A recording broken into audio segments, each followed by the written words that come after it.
I'm delighted to have the opportunity to address once again some of the citizens locally here to Washington City and in the District of Columbia, and to have an opportunity to exchange what information is accessible and appropriate for the dispensation to the people at large, and to ascertain your disposition on some of the subjects which you no doubt have read in some of the gazettes, and no doubt exchanged with other individuals from time to time.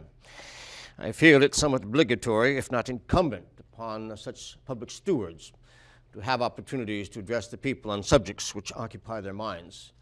There are irrefutable proofs that the nature of a Republican government is more successful by the participation of people in the government than to exclude them from its operations.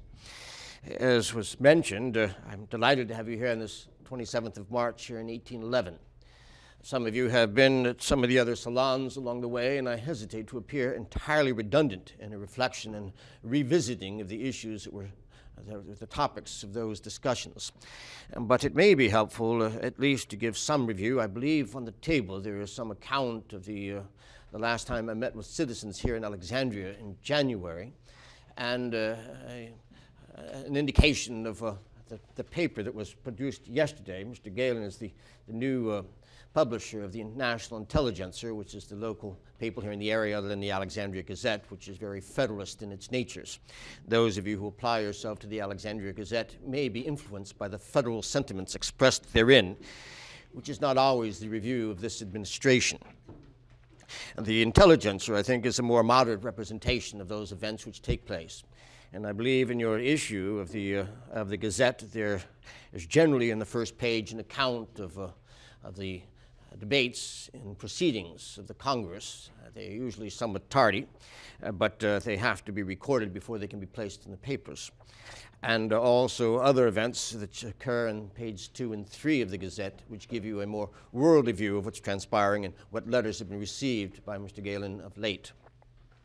I had fully intended to give some account of what has transpired in the last 2 months. The Congress, as many of you know, had concluded its session and adjourned the 11th Congress on the 3rd of this month, not without attending to matters of some consequence, which the consequences may actually proceed beyond the ending of the session of Congress. One of the issues that was taken up during that time was that of the National Bank. And many of you are familiar with the National Bank, I am sure. But the Congress, in its infinite wisdom, has decided to defer the question of rechartering the bank until the next session of the next Congress begins, which should be 11th of November this year. Until that time, we find ourselves, at least in the administration, at 6s and 7s of how we shall account for the alteration of this financial situation. With the failure to renew and recharter the bank is thus responsible for the admission of nearly 10 millions in notes, which it must satisfy before it entirely can be rescinded, and also $13,000 other payments, $13,000 in other payments to individuals who hold stock in that bank.